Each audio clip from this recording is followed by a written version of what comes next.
Hello everyone. Good evening. Welcome back to my channel. Let's Learn classes पर आप सभी का स्वागत है. आई होप आप सभी अच्छे होंगे और अपनी पढ़ाई को कंटिन्यूसली आप लोग कर रहे होंगे. हम लोग पढ़ाई कर रहे हैं आप लोगों की DLED second semester DLED BTC second semester की आप लोगों की क्लासेस चल रही हैं, जिसमें से आज हमारी प्रारंभिक शिक्षा के नवीन प्रयास जिसका पेपर हमारा होता है पेपर नंबर 2 प्रारंभिक शिक्षा के नवीन प्रयास का आज हमारी सेकेंड क्लास है. आज हम लोगों की कौन सी क्लास है? सेकेंड क्लास है.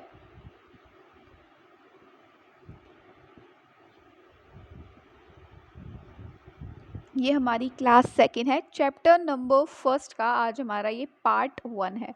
कौन सा करेंगे? आज हम पार्ट 1 करेंगे. पार्ट 1 करने वाले हैं. चैप्टर 1 का आज हमारा पार्ट 1 है. प्रारंभिक शिक्षा के नवीन प्रयास की मैंने आप लोगों की क्लासेस स्टार्ट कर दी हैं और आप लोगों की सेकेंड सेमेस्टर की सभी सब्जेक्टों की आप लोगों की प्लेलिस्ट है वो तैयार हो गई है. प्लेलिस्ट आप लोगों को मिल जाएगी. सभी सब्जेक्ट की मैंने प्लेलिस्ट तैयार कर दी है. सेकेंड सेमेस्टर के सभी सब्जेक्ट की आप लोगों की क्लासेस वो स्टार्ट कर दी गई हैं, जिसमें से आप लोगों की मैथ्स की और इंग्लिश की रेगुलर क्लास हो रही है. मैंने टाइम टेबल बताया है कि एक दिन मैथ्स की क्लास होती है और एक दिन आप लोगों की इंग्लिश की क्लास होती है. वर्तमान भारतीय समाज की और प्रारंभिक शिक्षा की नवीन प्रयास की आप लोगों की इन दोनों की क्लासेस पर डे हो रही हैं. तो आप लोगों की आज हमारी प्रारंभिक शिक्षा के प्रारंभिक शिक्षा के नवीन प्रयास की आज हमारी सेकेंड क्लास है. कौन सी क्लास है? सेकेंड क्लास है. फर्स्ट क्लास में हम लोगों ने प्रारंभिक शिक्षा में हमको क्या क्या पढ़ना है और जो हमें सेकेंड सेमेस्टर का हमारा सिलेबस था उसके बारे में हमने डिस्कशन कर दिया था. ये हमको पता ही है कि प्रारंभिक शिक्षा का नवीन प्रयास ये हमारे कितने मार्क्स का पेपर होता है? ये हमारे 50 मार्क्स का पेपर होता है. कितने मार्क्स का होता है? 50 मार्क्स का ये हमारा पेपर होता है. लेंदी होता है, थ्योरी इसमें काफ़ी ज़्यादा आती है और 2 घंटे का हमें पूरा टाइम मिलता है इस पेपर को करने के लिए, जिसमें से हमारे 15 MCQs होते हैं. बाकी के हमारे क्या होते हैं? 20 शायद 20 एंड 30 एंड 15 शायद हमारे लघु उत्तरीय क्वेश्चन अति लघु उत्तरीय होते हैं और उसके बाद लघु उत्तरीय क्वेश्चन होते हैं. पेपर थोड़ा लेंदी होता है बट काफ़ी इंटरेस्टिंग है और ये हमें पढ़ने में भी काफ़ी ज़्यादा इसको इंटरेस्ट आने वाला है. इसलिए आज हमारी इसकी फर्स्ट क्लास है जो हम करने वाले. जब आप पढ़ेंगे तो आपको खुद ब खुद ही इसमें इंटरेस्ट आना लग जाएगा.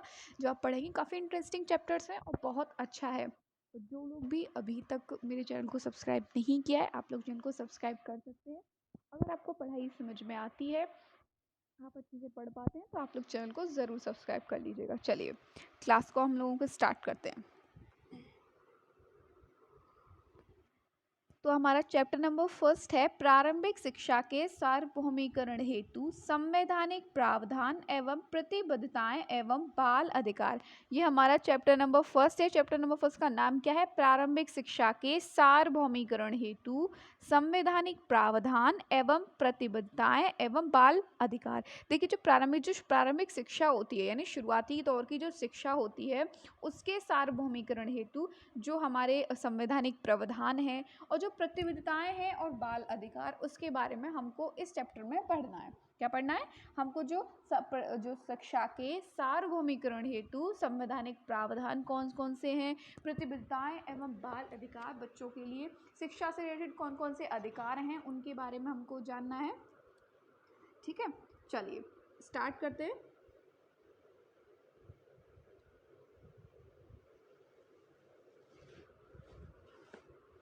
शिक्षा एक ऐसा साधन है जिसके द्वारा मनुष्य का सर्वांगीण विकास किया जा सकता है.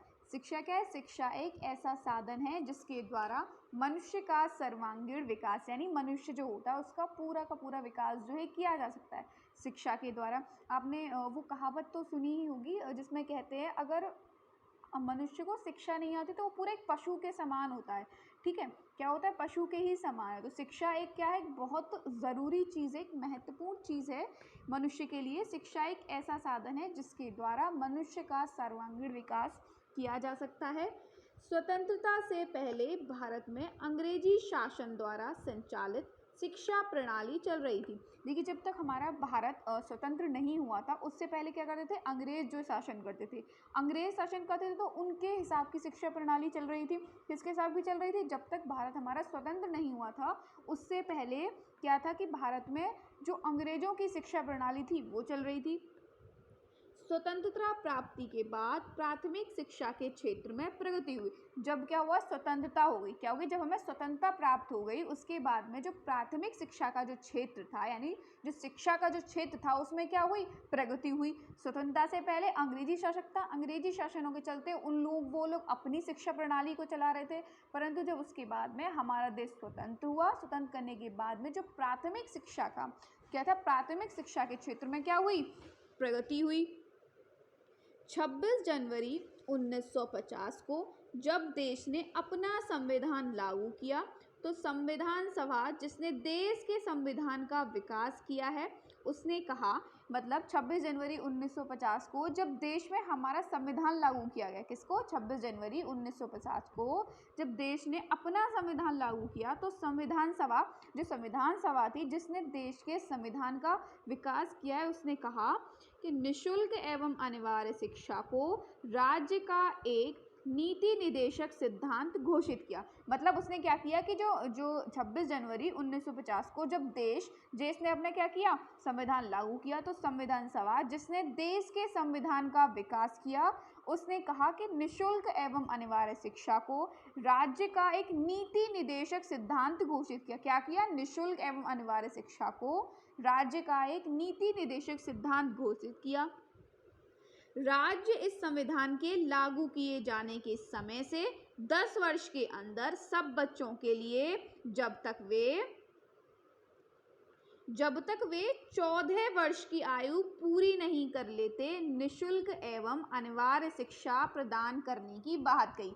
क्या कहा संविधान सभा ने, क्या कहा, उन्होंने ये कहा, जब नीति निदेशक सिद्धांत जो है घोषित कर दिया गया संविधान सभा के द्वारा, तो उन्होंने ये कहा कि राज्य इस संविधान के लागू किए जाने के समय से, यानी जब ये संविधान लागू किया गया उस समय से 10 वर्ष के अंदर, कितने वर्ष के अंदर, 10 वर्ष के अंदर सभी बच्चों के लिए, यानी सब बच्चों के लिए, जब तक वे 14 वर्ष की आयु पूरी नहीं कर लेते, कब तक नहीं कर लेते, जब तक वो 14 वर्ष की आयु पूरी नहीं कर लेते, निःशुल्क एवं अनिवार्य शिक्षा प्रदान करने की बात करी। जब तक बच्चे क्या कर लेते हैं, जब तक वो अपनी 14 वर्ष की आयु पूरी नहीं कर लेते, निःशुल्क एवं अनिवार्य शिक्षा प्रदान करने की क्या की गई, उनसे बात जो है की गई, उनकी बात की गई।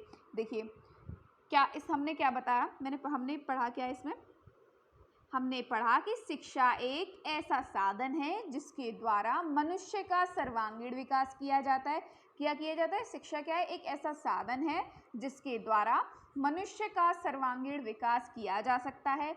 स्वतंत्रता से पहले, किससे पहले, स्वतंत्रता से पहले भारत में अंग्रेजी शासन द्वारा संचालित शिक्षा प्रणाली चल रही थी। क्या चल रही थी, भारत में स्वतंत्रता से पहले भारत में अंग्रेजी शासन द्वारा संचालित शिक्षा प्रणाली चल रही थी।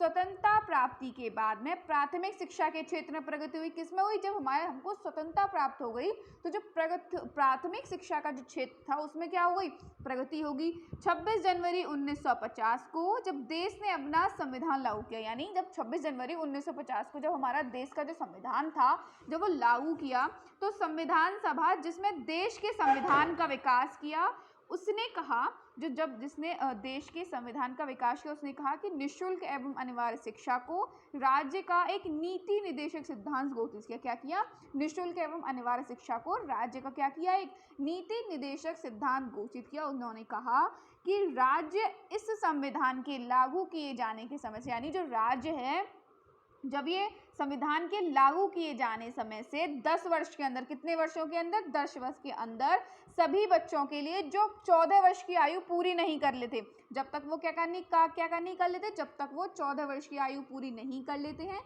निःशुल्क एवं अनिवार्य शिक्षा प्रदान कराने की बात कही। उनको क्या करी गई, उनको निःशुल्क एवं अनिवार्य शिक्षा प्रदान करने की क्या की गई, उनको बात जो है की गई। ठीक है,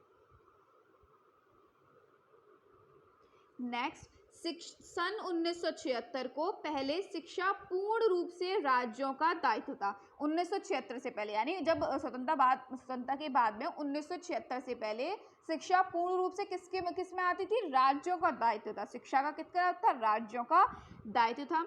संविधान में 1976 में किए गए संशोधन के बाद, कितने में, संविधान में 1976 में जो संशोधन किया गया उसके बाद शिक्षा को राज्य सूची से हटाकर किस में डाल दिया गया, समवर्ती सूची में डाल दिया। किस में डाल दिया गया, समवर्ती सूची में डाल दिया। आपने पता होगा कि समवर्ती सूची में राज्य और केंद्र दोनों मिलकर काम करते हैं। क्या करते हैं, राज्य और केंद्र दोनों मिलकर काम करते हैं। 1976 से पहले शिक्षा किस में आती थी, राज्य का दायित्व था। शिक्षा का पूर्ण रूप से किसका दायित्व था, राज्यों का दायित्व था।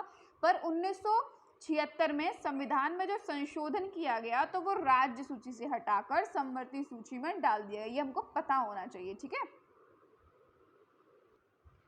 नेक्स्ट हमारा जो टॉपिक है वो है शिक्षा के सार्वभौमिकरण का उद्देश्य, यानी जो शिक्षा का सार्वभौमिकरण है उसकी हमको आवश्यकता क्यों पड़ी, क्या पड़ी, उसकी हमको आवश्यकता क्यों पड़ी। अच्छा, सार्वभौमिकरण का मतलब क्या होता है, सार्वभौमिकरण का मतलब ये होता है कि शिक्षा का किसी निश्चित स्तर पर सभी के लिए अनिवार्य एवं निःशुल्क रूप से क्या करना, उपलब्ध कराना। यानी शिक्षा को तुम्हें किसी एक निश्चित स्तर तक, क्या है, एक स्तर है पूरा कि उस तक सभी के लिए अनिवार्य एवं निःशुल्क शिक्षा क्या करना, निःशुल्क रूप से शिक्षा का उपलब्ध कराना। शिक्षा के सार्वभौमिकरण का उद्देश्य क्या पढ़ेंगे, नेक्स्ट टॉपिक हमारा है शिक्षा के सार्वभौमिकरण का उद्देश्य, ठीक है। पहला उद्देश्य क्या होता है कि ज्ञानार्जन का उद्देश्य क्या होता है, शिक्षा क्यों जरूरी है, शिक्षा इसलिए भी जरूरी होती है क्योंकि उससे ज्ञानार्जन का उद्देश्य, यानी उससे ज्ञान को बढ़ावा दिया जाता है। क्या दिया जाता है, ज्ञानार्जन का उद्देश्य। दूसरा है बौद्धिक एवं मानसिक विकास का उद्देश्य, शिक्षा के द्वारा व्यक्ति का क्या बौद्धिक एवं मानसिक विकास किया जाता है, ये उद्देश्य होता है।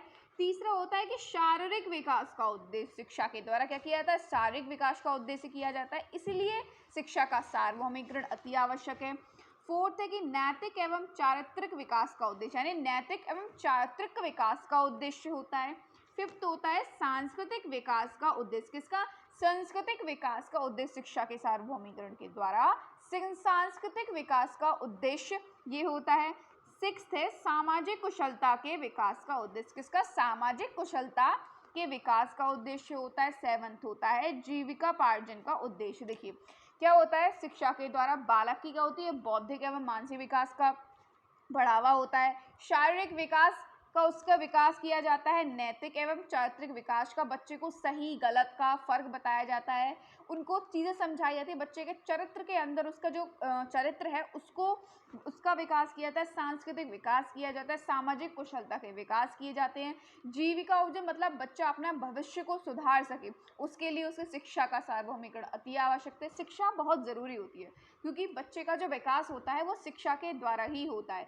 अगर शिक्षा नहीं होगी तो बालक का विकास नहीं हो पाएगा, मानसिक स्तर पर हो, चाहे वो बौद्धिक स्तर पर हो, सामाजिक स्तर पर, किसी भी स्तर के लिए शिक्षा का विकास होना अति आवश्यक होता है। तो इसलिए शिक्षा के सार्वभौमिकरण के उद्देश्य हमारे कौन कौन से होते हैं, पहला ज्ञानार्जन का उद्देश्य होता है, दूसरा बौद्धिक एवं मानसिक विकास का उद्देश्य होता है, तीसरा होता है शारीरिक विकास का उद्देश्य होता है, चौथा होता है नैतिक एवं चारित्रिक विकास का उद्देश्य, पांचवा सांस्कृतिक विकास का उद्देश्य होता है, सिक्स्थ है सामाजिक कुशलता के विकास का उद्देश्य, सेवंथ होता है जीविकापोर्जन का उद्देश्य। शिक्षा के क्या होते हैं, सार्वभौमिकरण के हमने उद्देश्य जान लिए। नेक्स्ट जो हम पढ़ने वाले हैं, नेक्स्ट है हमारा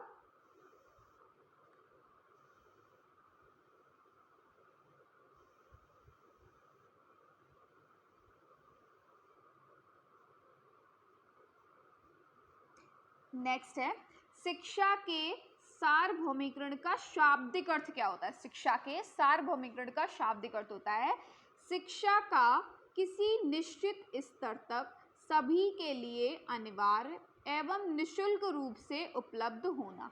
शिक्षा के सार्वभौमिकरण का शाब्दिक अर्थ क्या होता है, शाब्दिक अर्थ ये होता है कि शिक्षा का किसी निश्चित स्तर तक, एक निश्चित स्तर तक सभी के लिए अनिवार्य एवं निःशुल्क रूप से उपलब्ध होना।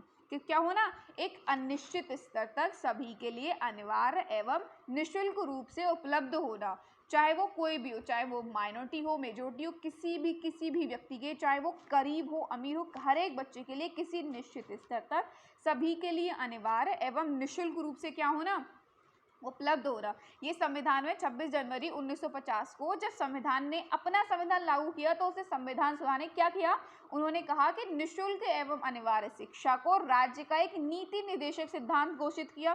क्या किया, निःशुल्क एवं अनिवार्य शिक्षा को राज्य का एक नीति निर्देशक सिद्धांत जो है वो घोषित किया।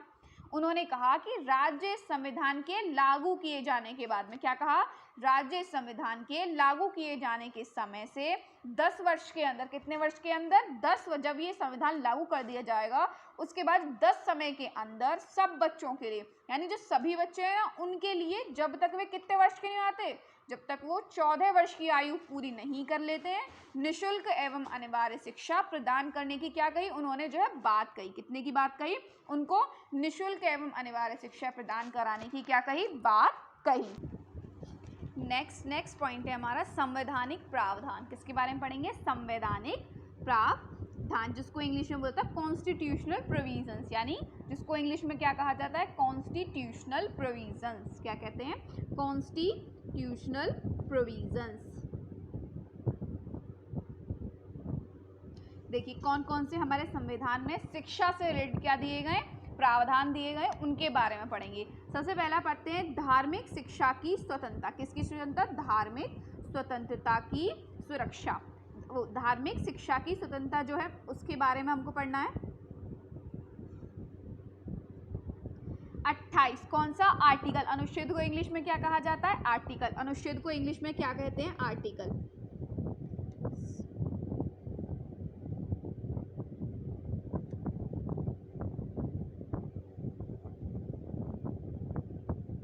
क्या कहते हैं, आर्टिकल, ठीक है।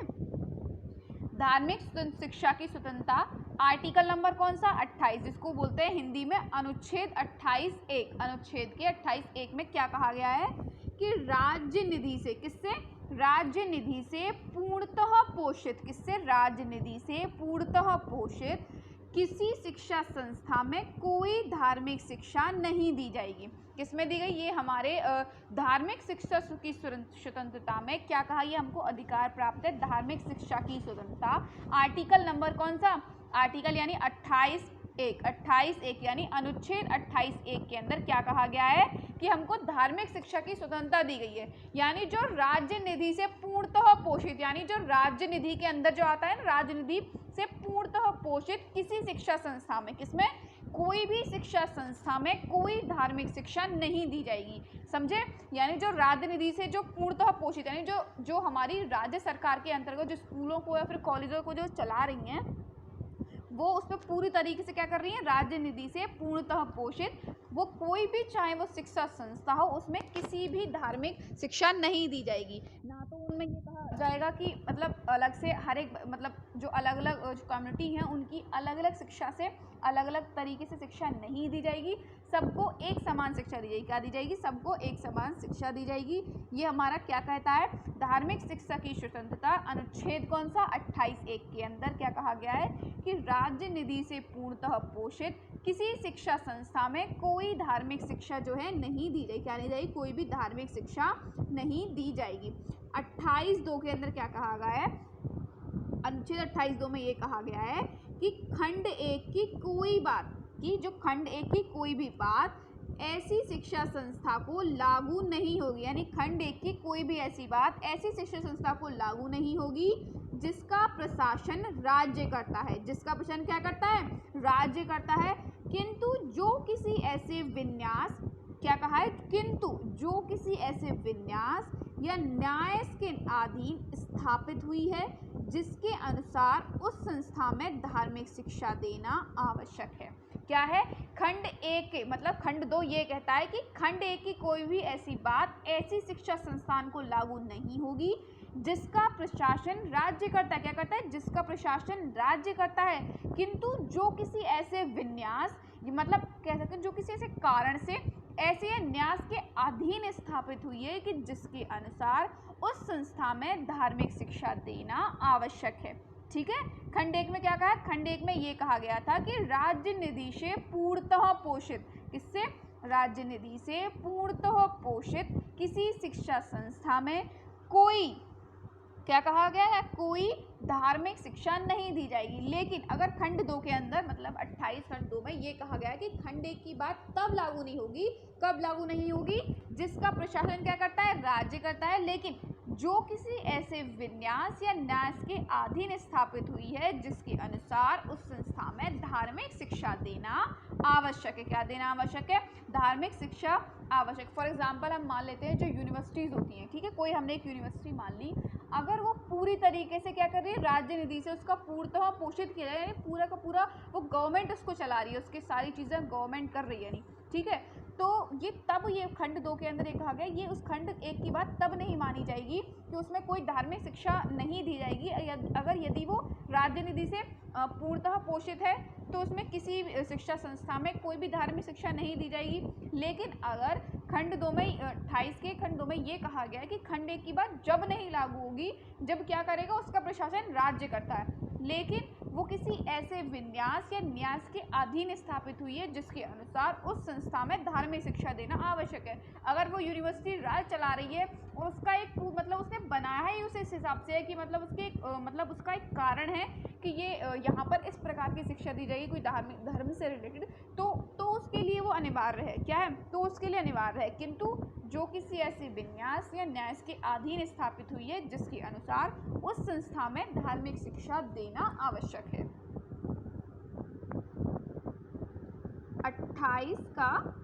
28 के 3 के बारे में क्या कहते हैं? 28 का जो तीसरा भाग है, 28 का खंड 3 में क्या कहा गया है, इसके बारे में पढ़ते हैं।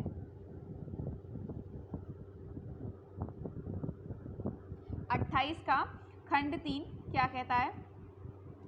कहता है राज्य से मान्यता प्राप्त या राज्य निधि से सहायता पाने वाली शिक्षा, यानी जो राज्य से मान्यता प्राप्त या राज्य निधि से सहायता पाने वाली शिक्षा संस्था में उपस्थित होने वाली, क्या होने उसमें उपस्थित होने वाले किसी व्यक्ति को ऐसी संस्था में दी जाने वाली, क्या दीवानी, ऐसी संस्था में दी जाने वाली धार्मिक शिक्षा में भाग लेने के लिए या ऐसी संस्था में या उससे संलग्न स्थान में की जाने वाली धार्मिक उपासना में उपस्थित, क्या होना, धार्मिक उपासना में उपस्थित होने के लिए तब तक बाध्य नहीं किया जाएगा जब तक कि उस व्यक्ति ने, या यदि वह आवश्यक है, यदि वह क्या है, यदि वह मतलब आवश्यक है, आवश्यक उसको बोल सकते हैं अडल्ट, तो उसके संरक्षक ने इसके लिए अपनी सहमति नहीं दे दी हो। क्या नहीं दी हो? अपनी सहमति जो है नहीं दे दी हो। मतलब कहने का अर्थ ये है कि राज्य से मान्यता प्राप्त या राज्य निधि से सहायता पाने वाली शिक्षा, यानी जो राज्य से या तो मान्यता प्राप्त है या राज्य निधि से सहायता पाने वाली शिक्षा संस्था में उपस्थित होने वाले, जो उसके अंदर जो किसी भी व्यक्ति को ऐसी संस्था में दी जाने वाली धार्मिक शिक्षा में भाग लेने के लिए या ऐसी संस्था में या उससे संलग्न स्थान में की जाने वाली धार्मिक उपासना में उपस्थित होने के लिए तब तक बाध्य नहीं किया जाएगा जब तक कि उस व्यक्ति ने, या यदि वह जिसका वह आवश्यक है तो उसके संरक्षक ने इसके लिए अपनी क्या नहीं दे दी हो, सहमति नहीं दे दी हो। आप किसी को फोर्स नहीं कर सकते हैं, क्या नहीं कर सकते, आप उसको धार्मिक शिक्षा देने से फोर्स नहीं कर सकते हैं किसी भी संस्था में कि जब तक वो या तो वो खुद राज़ी ना हो या फिर जो उसका संरक्षक ने, जो उसकी मतलब जो गार्डियंस जो होते हैं उन्होंने जब तक उसके लिए क्या नहीं दे दी, उसको परमिशन नहीं दे दी हो कि आप इस शिक्षा को ग्रहण कर सकते हैं, तब तक आप उसके लिए क्या नहीं कर सकते, फोर्स नहीं कर सकते हैं। क्या नहीं कर सकते, हम उसको फोर्स नहीं करते। तो सबसे पहले हमने क्या जाना, धार्मिक शिक्षा की स्वतंत्रता के बारे में, कि अनुच्छेद जो हमारा 28 है, अनुच्छेद 28 खंड क के अंदर हमने क्या जाना कि राज्य निधि से पूर्णतः पोषित किसी संस्था में कोई धार्मिक शिक्षा क्या नहीं दी जाएगी, कोई भी धार्मिक शिक्षा नहीं दी जाएगी। अनुच्छेद 28 खंड 2 में हमने क्या जाना कि खंड 1 की कोई भी बात ऐसी शिक्षा संस्था को लागू नहीं होगी जिसका प्रशासन कौन करता है, जिसका प्रशासन राज्य करता है, किंतु जो किसी ऐसे विन्यास या न्यास के अधीन स्थापित हुई है जिसके अनुसार उस संस्था में क्या है, धार्मिक शिक्षा देना क्या है, आवश्यक है। थर्ड हमने ये जाना कि अनुच्छेद 28 कि खंड 3 में हमने क्या जाना कि राज्य में मान्यता प्राप्त या राज्य निधि से सहायता पाने वाले शिक्षा, किसमें, राज्य से मान्यता प्राप्त या राज्य निधि से सहायता पाने वाली शिक्षा संस्था में उपस्थित होने वाले किसी व्यक्ति को ऐसी संस्था में दी जाने वाली, किसके, किसी व्यक्ति को ऐसी संस्था में दी जाने वाली धार्मिक शिक्षा में भाग लेने के लिए या ऐसी संस्था में या उससे संलग्न स्थान में की जाने वाली धार्मिक उपासना में उपस्थित होने के लिए तब तक बाध्य नहीं किया जाएगा जब तक कि उस व्यक्ति ने या यदि वह आवश्यक है तो उसके संरक्षक ने इसके लिए क्या नहीं दे दी हो, अपनी सहमति नहीं दे दी हो। क्या नहीं दे दी हो, अपनी सहमति नहीं दे दी। ये मैं संवैधानिक प्रावधान में पहला हमने कौन सा जाना, धार्मिक शिक्षा की स्वतंत्रता के बारे में पढ़ा। नेक्स्ट जो हम पढ़ने वाले हैं, नेक्स्ट पढ़ते हैं।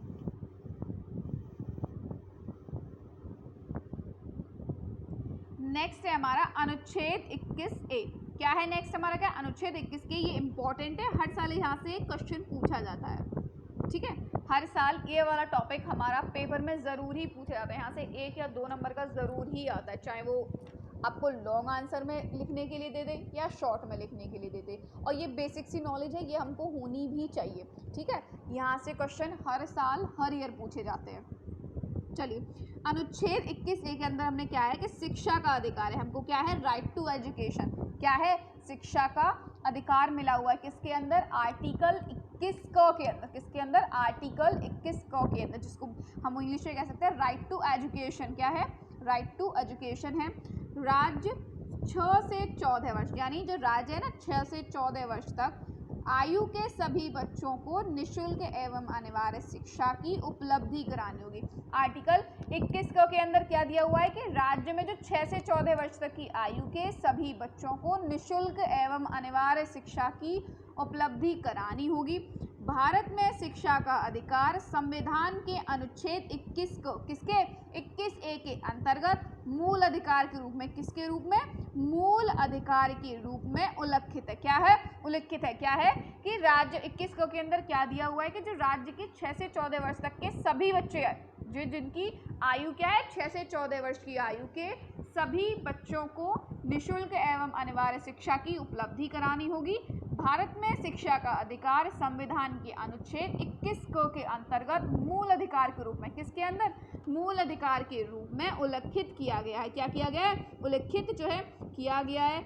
2 दिसंबर 2022, किसको, 2 दिसंबर 2002 को संविधान में कौन सा 86वां संविधान संशोधन किया गया था और इसके अनुच्छेद 21 के तहत शिक्षा को मौलिक अधिकार बना दिया। क्या बना दिया गया, मौलिक अधिकार बना दिया गया। कब बनाया गया, 2 दिसंबर 2002 को, जब संविधान में 86वां संविधान संशोधन किया गया और जो ये अनुच्छेद है कौन सा 21A के तहत शिक्षा को क्या बना दिया गया, मौलिक अधिकार बना दिया। क्या दिया गया, मौलिक अधिकार जो है बना दिया गया। और अनुच्छेद 21A के अंदर क्या दिया गया है कि राज्य के 6 से 14 वर्ष तक की आयु के सभी बच्चों को निःशुल्क एवं अनिवार्य शिक्षा की उपलब्धि करानी होगी। भारत में शिक्षा का अधिकार संविधान के अनुच्छेद 21A के अंतर्गत मूल अधिकार के रूप में क्या है, उल्लिखित है। नेक्स्ट जो हमारा आर्टिकल है वो कौन सा है, समझ में आया, 21A। अब नेक्स्ट हमारा आर्टिकल है 29। कौन सा आर्टिकल है, अनुच्छेद 29। क्या है, अनुच्छेद 29 के खंड को में शिक्षा के बारे में क्या दिया गया है कि अल्पसंख्यकों के हितों का संरक्षण, किसका, protection of interest of minorities, किसका, माइनॉरिटीज के प्रोटेक्शंस के बारे में दिया हुआ है कि अल्पसंख्यकों के हितों का संरक्षण के बारे में बताया गया है कि किसी भी समुदाय के लोग, किसी भी यानी किसी भी समुदाय के लोग जो भारत के किसी राज्य में रहते हैं, किस में रहते हैं, जो भारत के किसी राज्य में रहते हैं या कोई क्षेत्र जिसकी अपनी आंचलिक भाषा, जिसकी क्या है, जिसकी अपनी आंचलिक भाषा, लिपि या संस्कृति क्या हो, जिसकी अपनी आंचलिक भाषा, लिपि या संस्कृति हो, उस क्षेत्र को संरक्षित करने का उन्हें पूरा अधिकार होगा। क्या होगा, उनको क्या करने, उसको संरक्षित करने का क्या है, पूरा अधिकार है। अनुच्छेद 29 क के अंदर, किसके अंदर, अनुच्छेद 29 खंड क के अंदर क्या दिया हुआ है कि अल्पसंख्यकों के हितों का संरक्षण बताया गया है, जिसमें कहा गया है कि कोई भी समुदाय, या भी क्या कहा है, किसी भी समुदाय के लोग जो भारत के किसी राज्य में रहते हैं, जो किस में रहते हैं, जो भारत के किसी भी राज्य में रहते हैं, या कोई क्षेत्र जिसकी अपनी आंचलिक भाषा क्या है, या फिर कोई भी क्षेत्र जिसकी अपनी आंचलिक भाषा, लिपि या संस्कृति हो, क्या हो, या उसकी लिपि हो या संस्कृति हो, उस क्षेत्र को संरक्षित करने का उन्हें क्या होगा, पूरा अधिकार होगा। उनको क्या होगा, उन्हें उसको संरक्षित करने का पूरा अधिकार होगा। नेक्स्ट है हमारा 29(2). नेक्स्ट क्या है? नेक्स्ट है अनुच्छेद 29 खंड 2। कौन सा नेक्स्ट है? अनुच्छेद 29 खंड 2 में क्या कहा गया है कि राज्य द्वारा पोषित या राज्य निधि से सहायता पाने वाली किसी शिक्षा संस्था में प्रवेश से, यानी जो राज्य द्वारा पोषित या तो राज्यों के द्वारा पोषित करी जा रही है या फिर राज्य निधि से सहायता पाने वाली किसी शिक्षा संस्था में प्रवेश से किसी नागरिक को केवल धर्म, मूल वंश, जाति, भाषा या इनमें से किसी के आधार पर वंचित नहीं किया जा सकेगा। क्या नहीं किया जा सकेगा? 29(2) के अंदर ये अंतर्गत दिया गया है कि वो राज्य द्वारा पोषित कोई संस्था है या फिर राजनीति से सहायता पाने वाली संस्था, उसमें अगर कोई भी व्यक्ति प्रवेश करता है तो तुम उसको ना तो उसके धर्म के अनुसार उसको शिक्षा के आधार पर उसको वंचित किया जा सकता है या फिर उसको मूलवंश, जाति, भाषा, इनमें से किसी के भी आधार पर आप उसको शिक्षा प्रदान करने से नहीं रोक लगा सकते। क्या नहीं लगा सकते? उसको रोक नहीं लगा सकते हैं। ये कौन सा किस में दिया गया? ये हमारे अनुच्छेद 29 खंड 2 में दिया। किस में दिया गया? ये हमको अधिकार प्राप्त है। कौन सा? अनुच्छेद 29 खंड 2 के अंदर हमको ये अधिकार प्राप्त है। नेक्स्ट अनुच्छेद हमारा कौन सा? अनुच्छेद 30 का खंड 1। कौन सा? अनुच्छेद 30 के खंड 1 में क्या कहा गया है कि सभी अल्पसंख्यकों, चाहे वे धर्म या भाषा पर आधारित हो, यानी जितने भी अल्पसंख्यक चाहे वे धर्म या भाषा पर आधारित हो, अपनी पसंद के शैक्षणिक संस्थान, किसमें? अपनी पसंद के शैक्षणिक संस्थान स्थापित करने और संचालित करने का अधिकार होगा। अनुच्छेद 30 का केंद्र क्या दिए? जितने भी अल्पसंख्यक हैं, चाहे वो कोई भी धर्म के हों या फिर कोई भाषा पर आधारित हो, वो अपनी पसंद से अपना कोई भी एक शैक्षणिक संस्थान को स्थापित कर सकते हैं और उसको संचालित करने का उन्हें पूरा का पूरा अधिकार दिया गया है। किसमें दिया गया है? उनको पूरा का पूरा अधिकार प्राप्त किया गया है। ये हमें कौन सा अधिकार, कौन से अनुच्छेद में दिया गया है? अनुच्छेद 30 के अंदर। किसके अंदर? अनुच्छेद 30 खंड क के अंदर हमको ये अधिकार प्राप्त है।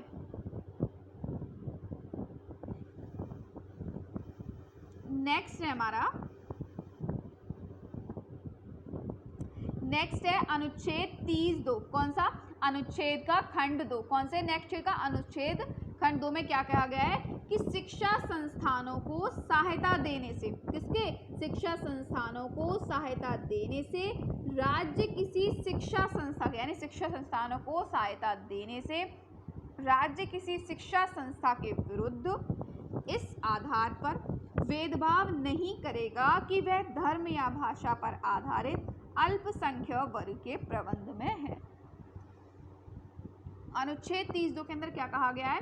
अनुच्छेद 30 के खंड 2 में क्या कहा गया है कि शिक्षा संस्थान को सहायता देने जो शिक्षा संस्थानों को जो राज्य जो कोई भी सहायता दिया था ना किसी शिक्षा संस्था के विरुद्ध, इस आधार पर भेदभाव नहीं करेगा कि वह धर्म या भाषा पर आधारित अल्पसंख्यक वर्ग के प्रबंध में है, यानी उनको कोई भी भेदभाव नहीं किया जाएगा। ठीक है। अब नेक्स्ट हमारा कुछ और दिशाओं में जो शिक्षा और लोक सहायता पाने के जो हमें अधिकार दिया गए, कुछ और भी हमको दिए गए कुछ दिशाओं में काम, शिक्षा और लोक सहायता पाने के जो अधिकार दिए गए हैं उसके बारे में पढ़ते हैं। अनुच्छेद 41 के अंदर, किसके अंदर? अनुच्छेद 41 के अंदर हमको क्या कहा गया है कि काम पाने के, शिक्षा पाने के और बेकारी, बुढ़ापा, बीमारी या निःशक्तता की दशाओं में लोक सहायता पाने के अधिकार को संरक्षित करना। अनुच्छेद किसमें? अनुच्छेद 41 के अंदर हमको ये बताया गया है कि काम पाने के, शिक्षा पाने के और बेकारी, बुढ़ापा, बीमारी और निःशक्तता की दशाओं में लोक सहायता पाने के अधिकार को क्या किया गया है? संरक्षित करना जो ये किया गया है। निःशुल्क एवं अनिवार्य शिक्षा, कौन सी? हम पढ़ेंगे निःशुल्क एवं अनिवार्य शिक्षा किसमें दी गई है? अनुच्छेद 45 के अंदर। किसके अंदर? अनुच्छेद 45 में निःशुल्क एवं अनिवार्य शिक्षा दी गई है। कंफ्यूज हो रहा है, शिक्षा निःशुल्क शिक्षा का अधिकार हमें किसमें दिया गया है? 21(a) के अंदर, परंतु निःशुल्क एवं अनिवार्य शिक्षा किसमें दी गई? अनुच्छेद 45 के अंदर। यहाँ से क्वेश्चन भी हमको पुटअप किया गया है। ठीक है। इसमें क्या है कि बच्चों के लिए, किसके लिए? बच्चों के लिए निःशुल्क और अनिवार्य शिक्षा के प्रावधान से संबंधित, किससे? बच्चों के लिए निःशुल्क एवं अनिवार्य शिक्षा के प्रावधान से संबंधित है। इसमें कहा गया है कि राज्य इस संविधान के प्रारंभ से 10 वर्ष की अवधि, किसके अंदर 10 वर्ष की अवधि के भीतर 14 वर्ष की आयु पूरे करने तक सभी बच्चों के लिए निःशुल्क एवं अनिवार्य शिक्षा प्रदान करने का क्या करेगा, प्रयास करेगा। इसमें क्या कहा गया है कि बच्चों के लिए निःशुल्क एवं अनिवार्य शिक्षा, क्या करना, बच्चों के लिए निःशुल्क एवं अनिवार्य शिक्षा के प्रावधान से संबंधित है। किससे संबंधित है, बच्चों के निःशुल्क एवं अनिवार्य शिक्षा के प्रावधान से संबंधित है। इसमें कहा गया है कि राज्य इस संविधान के प्रारंभ से 10 वर्ष की अवधि तक, किसके 10 वर्ष की अवधि के भीतर 14 वर्ष की आयु पूरी करने तक सभी बच्चों के लिए निःशुल्क एवं अनिवार्य शिक्षा प्रदान करने का क्या करेगा, प्रयास करेगा। किससे करेगा, प्रदान करने का क्या करेगा, प्रयास करेगा।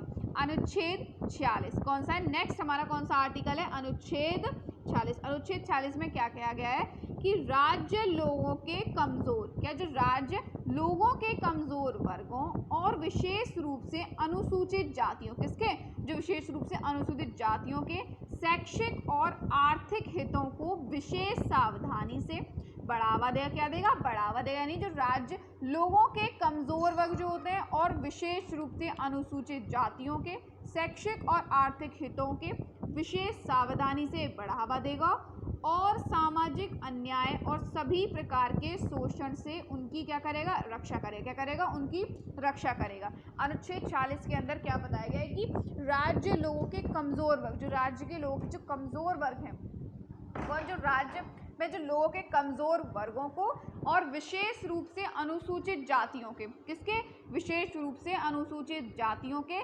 शैक्षिक और आर्थिक हितों को विशेष सावधानी से बढ़ावा देगा और सामाजिक अन्याय और सभी प्रकार के शोषण से क्या करेगा, उनकी रक्षा करेगा। उनकी क्या करेगा, रक्षा करेगा। नेक्स्ट जो हमारा कौन सा, अनुच्छेद 343 का खंड ए, कौन सा, अनुच्छेद 343 के खंड ए इंपॉर्टेंट है। क्या है कि संघ की राज्य भाषा क्या होगी, हिंदी होगी। क्या है, संघ की राज्य भाषा क्या होगी, अनुच्छेद 343 के अंदर क्या कहा गया है कि जो हमारे संघ की जो राज्य भाषा है वो कौन सी होगी, हिंदी होगी। ये मतलब राष्ट्रीय भाषा नहीं है, राजभाषा है जो हिंदी होगी। और जो हमारी लिपि होगी वो क्या होगी, देवनागरी। कौन सी होगी, लिपि कौन सी होगी, देवनागरी होगी। कौन सी होगी, देवनागरी हमारी लिपि होगी। और ये कौन सा आर्टिकल है, अनुच्छेद 343 का खंड ए। कौन सा, अनुच्छेद 343 का खंड के अंदर क्या किया गया, कहा गया है कि संघ की जो हमारी राज्य भाषा है वो हिंदी है और लिपि क्या है, देवनागरी होगी। नेक्स्ट है हमारा अनुच्छेद 350। अनुच्छेद कौन सा, अनुच्छेद 350 के अंदर क्या कहा गया है कि प्रत्येक व्यक्ति किसी व्यवस्था, यानी प्रत्येक व्यक्ति किसी व्यथा के निवारण के लिए संघ या राज्य के किसी अधिकारी या प्राधिकारी को यथास्थिति संघ में या राज्य में प्रयोग होने वाली किसी भाषा में अभ्यावेदन देने का अधिकार होगा। क्या होगा, अनुच्छेद 350 में ये कहा गया है कि हर एक व्यक्ति के लिए अगर उसे कोई भी प्रॉब्लम है तो उसके निवारण के लिए वो संघ या राज्य के किसी भी अधिकारी को या कोई भी प्राधिकारी हो यथास्थिति, यानी उसी स्थिति में संघ में या राज्य में प्रयोग होने वाली किसी भाषा में अभ्यावेदन देने का क्या होगा, हकदार होगा। क्या होगा, हकदार होगा। नेक्स्ट है हमारा आर्टिकल 300 कौन सा, 51। नेक्स्ट हमारा आर्टिकल कौन सा है, 351, जिसमें क्या कहा गया है कि यह हिंदी भाषा को विकसित करने के लिए इसके प्रसार का प्रावधान करता है। अनुच्छेद 351 में क्या कहा गया है कि यह हिंदी भाषा को विकसित करने के लिए इसके प्रसार का प्रावधान करता है। क्या करता है, इसके प्रसार का प्रावधान करता है। नेक्स्ट हमारा है अनुच्छेद 15। अनुच्छेद 15 के खंड 3 में क्या कहा गया है कि राज्य को यह अधिकार, राज्य को कौन सा अधिकार देता है, राज्य को यह अधिकार देता है कि महिलाओं और बच्चों के लिए विशेष कानून बना पाए। क्या जी, आप बना पाए, बच्चों, जो महिलाओं और बच्चों के लिए विशेष कानून बना पाए। भारत में महिलाओं के सामाजिक और आर्थिक पिछड़ेपन को ध्यान में रखते हुए उनकी शिक्षा पर विशेष रूप से बल दिया है। क्या दिया है, उनकी, भारत में जो महिलाओं की सामाजिक और आर्थिक पिछड़ेपन को ध्यान में रखते हुए उनकी शिक्षा पर क्या दिया गया, विशेष रूप से बल दिया है। इसमें स्त्रियों व बच्चों की विशेष शिक्षा, इसमें क्या गया है कि इसमें स्त्रियों व बच्चों की विशेष शिक्षा के लिए उपलब्ध बनाने में क्या नहीं होगी, कोई बाधा नहीं होगी। अनुच्छेद 15 खंड 3 में क्या कहा गया है कि राज्य को यह अधिकार देता है कि महिलाओं और बच्चों के लिए विशेष कानून बना पाए। भारत में महिलाओं के सामाजिक और आर्थिक पिछड़ेपन को ध्यान में रखते हुए उनकी शिक्षा पर विशेष रूप से क्या दिया गया है, विशेष रूप से उस पर बल दिया गया है। इसमें स्त्रियों व बच्चों की विशेष शिक्षा के लिए उपलब्ध बनाने में कोई बात मतलब कोई भी जो बाधा है वो नहीं होगी। आज के लिए हम केवल इतना ही पढ़ेंगे। एक बार पीछे का पूरा रिवीजन कर लेते हैं। अभी इसके और भी पार्ट हैं। फर्स्ट पार्ट में आज के लिए हम इतना ही पढ़ेंगे। एक बार पीछे का पूरा रिवीजन करते हैं कि हमने क्या क्या चीज़ें जो हमने पढ़ ली हैं।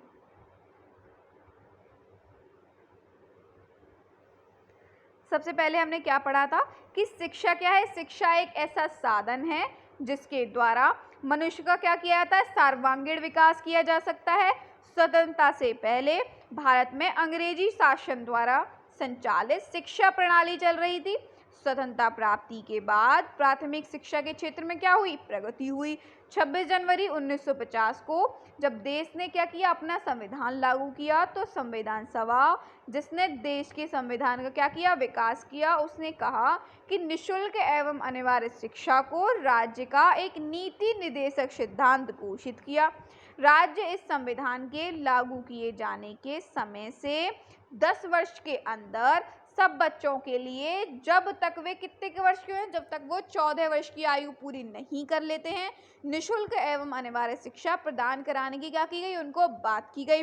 सन 1976 से पहले शिक्षा पूर्ण रूप से किससे, शिक्षा पूर्ण रूप से राज्यों का दायित्व था।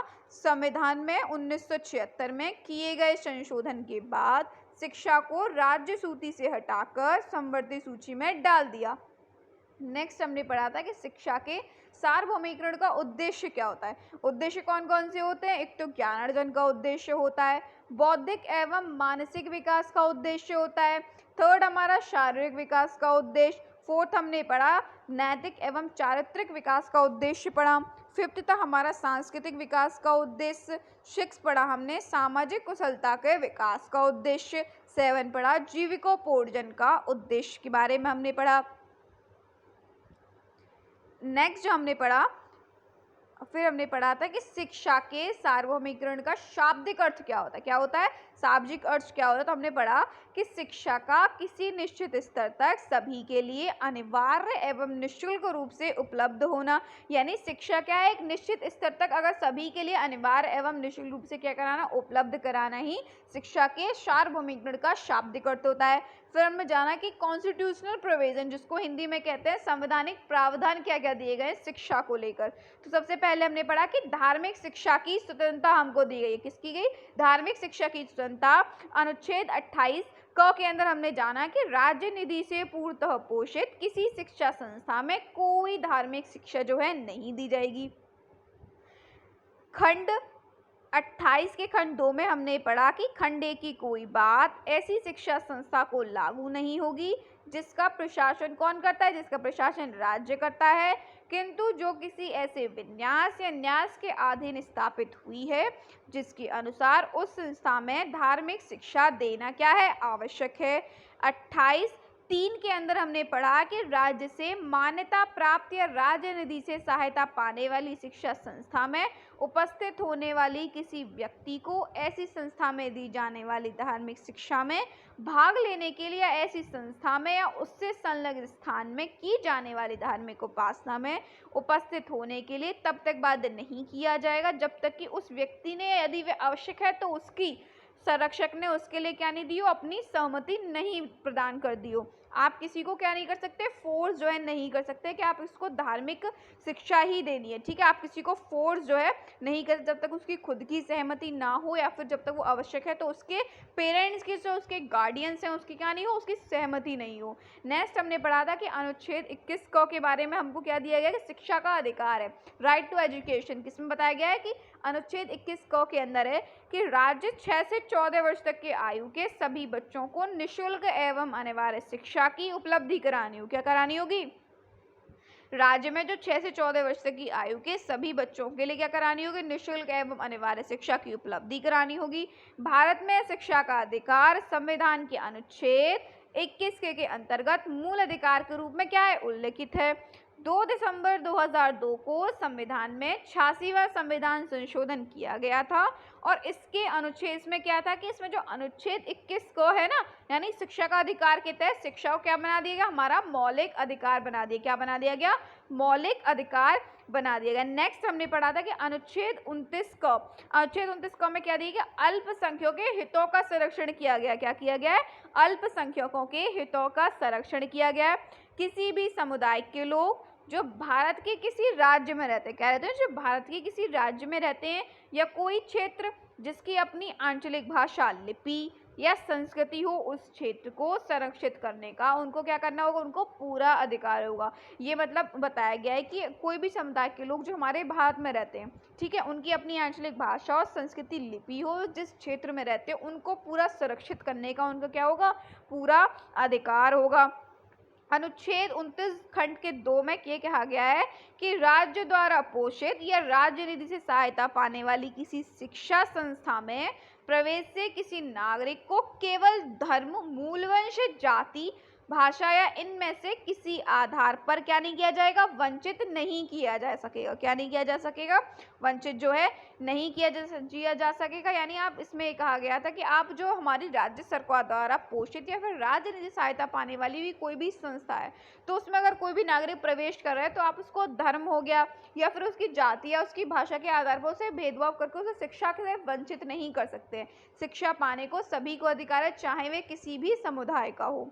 अनुच्छेद 30 के खंड क में ये कहा गया है कि सभी अल्पसंख्यकों को, चाहे वे धर्म या भाषा पर आधारित हो, अपनी पसंद के शैक्षणिक संस्थान स्थापित करने और संचालित करने का अधिकार होगा। मतलब ये कहा गया है चाहे वो जो अल्पसंख्यक होते हैं ना, अल्पसंख्यकों को, क्या वो कोई भी भाषा या फिर किसी भी धर्म पर आधारित हो, वो अपना खुद का एक शैक्षणिक संस्थान खोल सकते हैं, स्थापित कर सकते हैं और उनको संचालित करने का उनके पास क्या है, पूर्ण रूप से अधिकार दिया गया है। नेक्स्ट हमने पढ़ा था कि अनुच्छेद 30 के खंड 2 में क्या कहा है, किसमें क्या है, अनुच्छेद खंड 30(2) में ये कहा गया है कि शिक्षा संस्थानों को सहायता देने से राज्य किसी शिक्षा संस्था के विरुद्ध इस आधार पर भेदभाव नहीं करेगा कि वह धर्म या भाषा पर आधारित अल्पसंख्यक वर्ग के प्रबंध में, यानी कोई भी शिक्षा संस्थाओं को सहायता देने से राज्य किसी भी शिक्षा संस्था के विरुद्ध इस आधार पर भेदभाव नहीं कर सकता कि वे धर्म या भाषा पर आधारित अल्पसंख्यक वर्ग के प्रबंध में। और भी कुछ दिशाओं में जो शिक्षा और लोक सहायता पाने के अधिकार हमने पढ़े, कौन सा, अनुच्छेद 41 में हमने पढ़ा कि काम पाने के, शिक्षा पाने के और बेकारी, बुढ़ापा, बीमारी और निशक्तता की दिशाओं में लोक सहायता पाने के अधिकारों क्या करना, संरक्षित करना। निःशुल्क एवं अनिवार्य शिक्षा अनुच्छेद 45 के अंतर्गत दी गई है। इसमें ये कहा गया है कि बच्चों के लिए निःशुल्क एवं अनिवार्य शिक्षा के प्रावधान से संबंधित है। इसमें कहा गया है कि राज्य संविधान के प्रारंभ से 10 वर्ष की अवधि के भीतर, कितने वर्ष की अवधि के भीतर, 10 वर्ष की अवधि के भीतर 14 वर्ष की आयु पूरी करने तक सभी बच्चों के लिए निःशुल्क एवं अनिवार्य शिक्षा प्रदान करने क्या करेगा, प्रयास करेगा। अनुच्छेद 46 में हमने पढ़ा था कि राज्य लोगों को कमजोर वर्गों और विशेष रूप से अनुसूचित जातियों के शैक्षिक और आर्थिक हितों को विशेष सावधानी से बढ़ावा देगा और सामाजिक अन्याय और सभी प्रकार के शोषण से उनकी क्या करेगा, रक्षा करेगा। नेक्स्ट हमने पढ़ा था कि अनुच्छेद 343 के क में क्या गया कि संघ की हमारी क्या है, राज्य भाषा क्या है, हिंदी है और उसकी लिपि क्या है, देवनागरी। क्या होगी, लिपि क्या होगी, देवनागरी होगी। नेक्स्ट हमने पढ़ा था कि अनुच्छेद 350 के अंतर्गत क्या कहा गया, उसमें कहा है कि प्रत्येक व्यक्ति किसी व्यथा के निवारण के लिए संघ या राज्य के किसी अधिकारी या प्राधिकारी को यथास्थिति में संघ में या राज्य में प्रयोग होने वाली किसी भाषा में अभ्यावेदन देने का अधिकार होगा।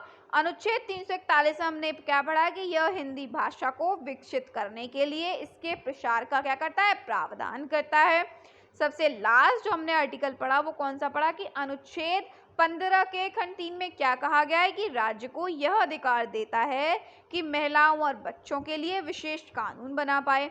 भारत में महिलाओं के सामाजिक और आर्थिक पिछड़ेपन को ध्यान में रखते हुए उनकी शिक्षा पर विशेष रूप से क्या दिया गया है, बल दिया गया है। इसमें स्त्रियों व बच्चों की विशेष शिक्षा के लिए उपलब्ध बनाने में क्या नहीं होगी, कोई बाधा नहीं होगी। आज हम लोगों ने शिक्षा के सार्वभौमिकरण के बारे में पढ़ा, शिक्षा के सार्वभौमिकरण के उद्देश्य पढ़े और जो कुछ हमारे जो संवैधानिक प्रावधान बनाए गए हैं ना प्रारंभिक शिक्षा से रिलेटेड, उनके बारे में क्या किया, हमने पढ़ दिया। आज के लिए हमारी क्लासेस इतनी ही है। आज की क्लासेस अगर आपको पसंद आई हो तो आप लोग चैनल को सब्सक्राइब कर सकते हैं और आप लोगों को जो इस क्लासेस की PDF वो आपको टेलीग्राम पे आपको जुड़ना होगा। आपको टेलीग्राम पे इस क्लासेस की PDF मिल जाएंगे और टेलीग्राम की लिंक जो है वो आप लोगों को डिस्क्रिप्शन बॉक्स में अवेलेबल है। टेलीग्राम की लिंक है,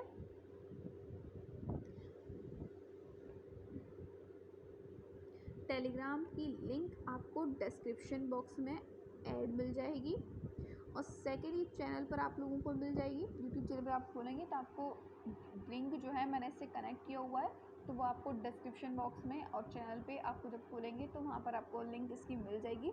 और टेलीग्राम चैनल का नाम